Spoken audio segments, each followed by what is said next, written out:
comment faire pour remédier à ce problème de chevauchement? Je ne veux pas qu'on parle de castration parce que au pays, de manière générale, lorsqu'on fait la castration, les bouchers n'aiment pas trop ce porc parce qu'il développe plus de gras et ça fait que la qualité de la viande est un peu médiocre.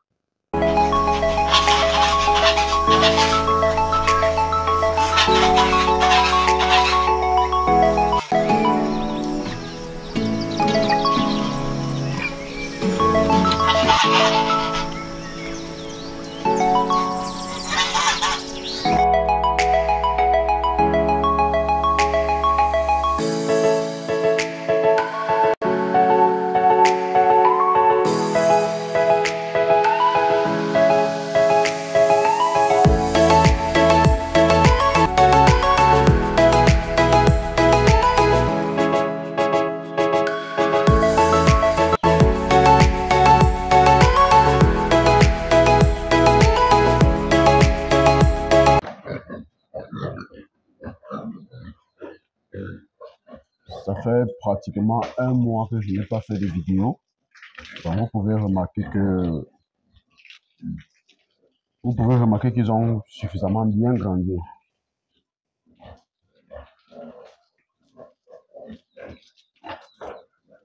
Alors aujourd'hui, ceux-ci sont pratiquement à 4 mois, 2 semaines. Ouais, pratiquement à 4 mois, 2 semaines. Donc, eux, ils oscillent entre 60 à 50 kg. Pour leur poids, ils oscillent entre 60 à 50 kg. Et il faut vous dire que je fais une formule sans maïs. Sans maïs. Et j'ai aussi un problème d'eau ici qui m'a tellement fatigué. Grâce à Dieu, on a pu creuser un second puits parce que malgré tous les traitements qu'on a pu faire, on s'est rendu compte que l'eau était propre, mais avec beaucoup de charges derrière pour pouvoir avoir cette eau propre, pour pouvoir garder cette eau propre. Il y avait beaucoup de charges derrière. Donc, ce qui fait que l'eau à lui seul avait un coût très considérable, très considérable. Donc, nous avons creusé un nouveau puits. Vous pouvez voir même la qualité de l'eau, il est plus propre. Donc, je vais vous faire un aperçu. Donc, avec ce puits-là, on avait trop de problèmes. Si je me déplace, par exemple, à mon retour, je vais forcément constater des diarrhées. Je vais forcément constater des baisses d'appétit. Je vais forcément constater parfois même des porcs qui ne mangent pas carrément à cause de la qualité de l'eau. Donc, comme pour vous dire que lorsque vous allez créer vos projets, pensez vraiment à avoir une très bonne qualité d'eau. L'eau même, je pense, à elle, va compter pratiquement dans le sens de la nutrition, va compter pour 50%. Hein. Donc, dans le cadre de la nutrition, l'eau va compter 50%, l'aliment va compter 50%. Parce que si vous avez une eau sale, même si vous donnez le meilleur aliment de la terre, vous n'aurez aucun résultat. Vous n'aurez aucun résultat parce qu'il y aura tellement de diarrhée, tellement de maladies. Donc, l'eau, c'est comme on dit chez l'être humain, l'eau, c'est une source de vie. Sans eau, vous ne pouvez plus rien faire. Donc, c'est la même chose qui se passe chez les animaux. Donc, pour finir, avec tellement de charges que nous avons dû supporter et essayer de traiter l'ancienne eau, on a été obligé de creuser un second puits. Ce puits, grâce à Dieu, il est plus propre et ça fait pratiquement 3 à 4 jours que nous expérimentons ça sur les animaux pour voir s'ils se comportent comme ça se doit. Si l'eau correspond comme il faut. Donc, jusqu'à présent, on voit l'eau est bien, il n'y a pas de problème. Donc, avant, on ne peut pas laver puisqu'on ne peut pas retirer même juste de l'eau dans cet ancien puits pour laver le sol comme ça. Il fallait toujours être en train de traiter cette eau avant même de laver les loges. Parce que quand vous lavez les loges comme ça, il y aura certains porcs qui vont essayer de boire, certains porcs qui vont essayer de goûter. Et puisqu'elle est riche en bactéries, quelques jours après, c'est la diarrhée qui va commencer. Donc, vous pouvez voir à peu près le poids. Ils sont aujourd'hui pratiquement à 60-50 kg. Et celle que j'ai l'habitude de peser, celle que j'ai l'habitude de peser, elle est pratiquement aujourd'hui à 70-75 kilos, donc je ne peux plus la porter. C'est ça qui est compliqué. Je ne peux plus la porter moi seul. Donc, il faudra au moins 2-3 personnes pour peser. Donc, je fais aujourd'hui l'estimation avec l'aliment parce que je sais exactement à peu près avec quelle quantité d'aliments on peut avoir quel poids ou alors quelle quantité d'aliments correspond à quel poids. Donc, en fonction de ça, je peux tabler facilement.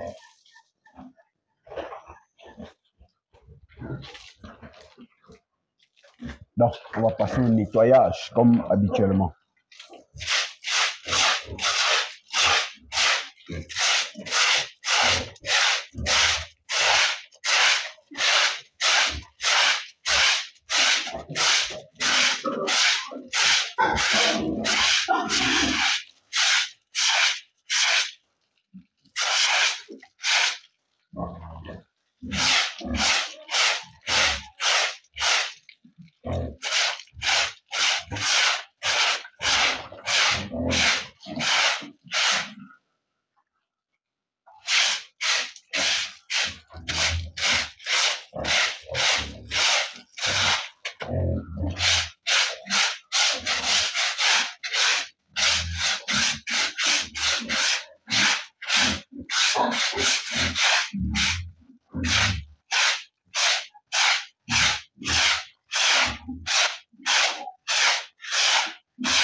Bon, comme nous sommes en train de tester notre eau, et,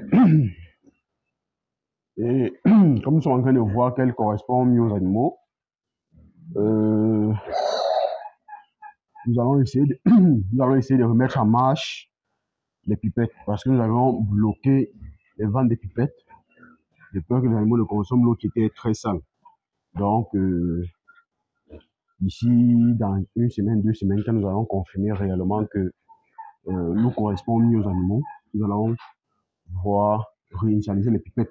Parce qu'avec les pipettes, il faut être sûr que la qualité de l'eau qui arrive est très bonne, afin que les animaux puissent s'abreuver de manière naturelle et propre. Et nous allons arrêter avec l'alimentation mouillée, ou alors nous allons faire les expériences et vous revenir. Donc, nous sommes là pour vous.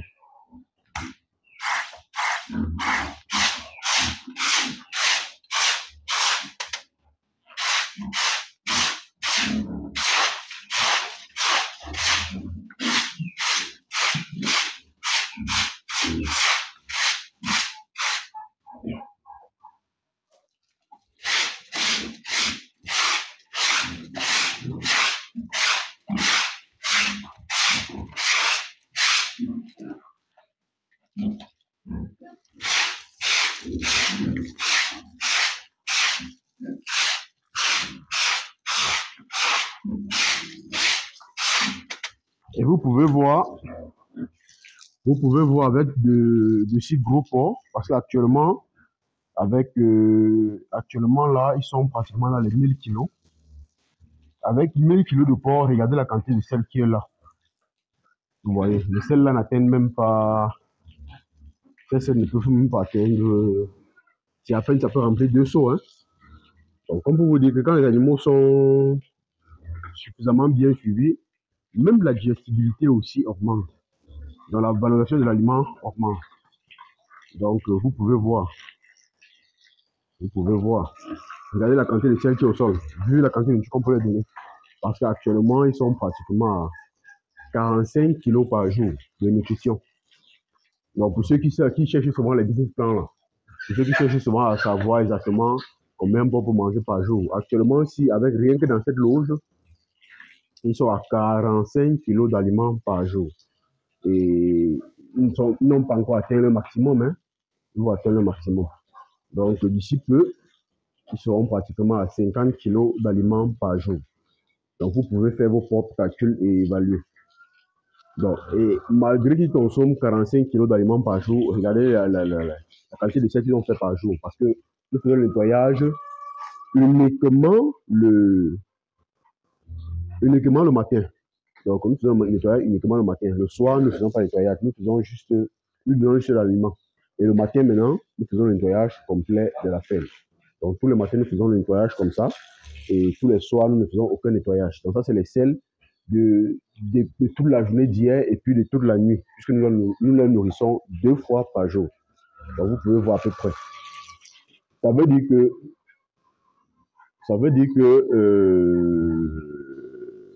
ils vont consommer 22 kg et demi le matin et 22 kg et demi le soir, qui va leur faire passer la nuit. Donc, ce qui va revenir à 45 kg. Donc, vous-même, vous pouvez essayer d'imaginer.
Donc, actuellement, c'est la pire période pour les éleveurs.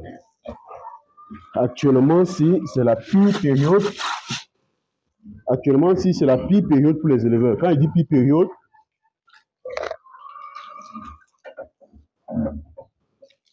pire période, je parle du rouget du porc parce que je ne vais pas parler de peste porcine. Je vais parler du rouget de porc. Donc, chaque année,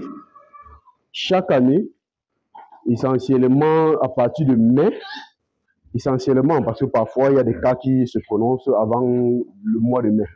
Donc, essentiellement le mois de mai jusqu'au début septembre, on a des cas de maladie. Donc, ces maladies, moi, je dis que c'est du rouget, puisque si c'était de la peste porcine, ça décimerait pratiquement la majorité des cheptels dans une zone. Mais vous voyez bien que ça se déclare, mais il y a toujours des éleveurs qui n'ont aucun problème, aucun souci. Parce que la maladie, la peste porcine, la peste porcine, elle est plus, on va dire quoi? Elle est plus dangereuse, elle est plus fatale. Elle est plus fatale. Donc, la peste porcine, quand elle arrive, vous ne pouvez pratiquement rien faire. À moins de faire. La peste porcine, quand elle arrive, vous ne pouvez pratiquement rien faire. Parce que par l'air, par les mouches, peu importe, par les rongeurs, donc il y a plein de paramètres qu'en Afrique, nous ne contrôlons pas. Par exemple, le paramètre des rongeurs. Si un rongeur sort d'une ferme infectée par la peste porcine et qu'il vient dans votre ferme, de peste porcine et qu'il vient dans votre ferme, vous êtes sans ignorer qu'il va forcément vous contaminer la ferme. Parce qu'il marche dans les déjections, il marche dans les urines, il marche dans les aliments, partout, les souris sont là. Donc les rats, c'est quasi difficile de les contenir, surtout dans notre contexte africain. Donc, vous voyez que s'il y a de la peste porcine, la moitié des éleveurs ne peuvent pas en être épargnés. Donc, s'il y a toujours des éleveurs qui parviennent à gérer cette période, c'est simplement parce que c'est le rouget de porc qui attrape la majorité des éleveurs. Et ce rouget de porc-là est provoqué par les éleveurs eux-mêmes. De manière inconsciente. Ce rouget de porc-là est provoqué par les éleveurs eux-mêmes, de manière inconsciente. Donc, nous sommes en période de maladie. Je sais qu'actuellement, la majorité des éleveurs sont en train de paniquer grandement. Mais j'ai déjà fait des vidéos sur la chaîne où je vous explique clairement le fonctionnement du rouget. Donc, pour avoir des explications, des éclaircissements plus précis, je vous invite vraiment à nous rejoindre dans notre groupe Telegram. Là-bas, vous pourriez avoir des informations plus précises, plus claires. Donc, en attendant, nous avons des mesures que nous prenions qui essayent de nous protéger. Et c'est ces mesures-là que chaque année nous appliquons pour continuer à faire aussi du résultat comme vous le voyez là.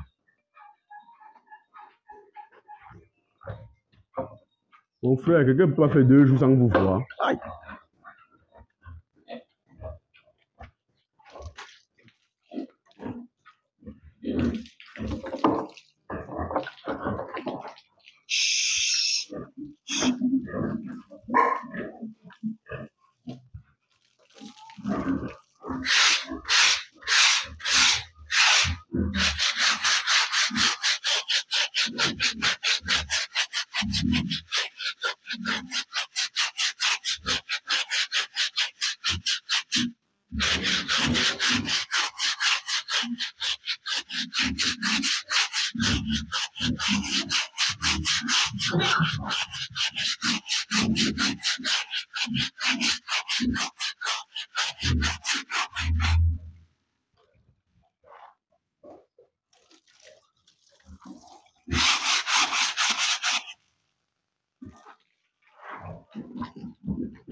Les yeux.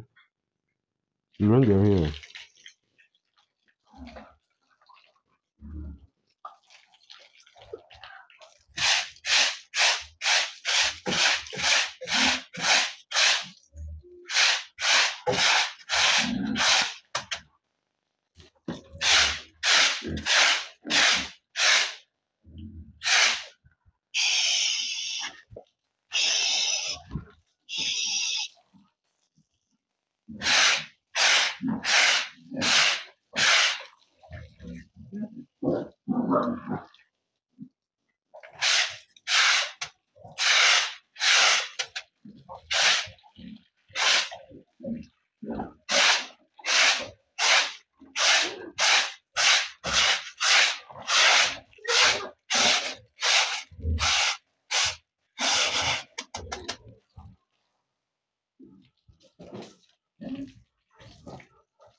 Donc, il y a une question que je voulais vous poser. J'aimerais que vous trouviez réponse à cela. Généralement, lorsqu'on engraisse les porcs, à partir de 4 mois, les mâles commencent à se chevaucher. Les mâles commencent à chevaucher les femelles et se chevaucher eux-mêmes. Alors, comment faire pour remédier à ce problème de chevauchement? Je ne veux pas qu'on parle de castration parce que au pays, de manière générale, lorsqu'on fait la castration, euh, les bouchers n'aiment pas trop ce porc parce qu'ils développent plus de gras et ça fait que la qualité de la viande est un peu médiocre. Disons, pour le contexte camerounais de manière particulière, puisque c'est sur cela que j'ai pris mes mesures et c'est dans ce marché que je fais mes ventes. Donc, pour les mâles castrés, ce n'est pas trop apprécié. Alors, un verra qui a ses deux testicules, ses deux organes de reproduction, ou alors son organe de reproduction, comment faire pour qu'il ne chevauche plus? Puisque quand il chevauche, c'est un problème. Il va éjaculer, et cette éjaculation, c'est en quelque sorte de l'énergie qu'il pouvait emmagasiner pour produire de la viande.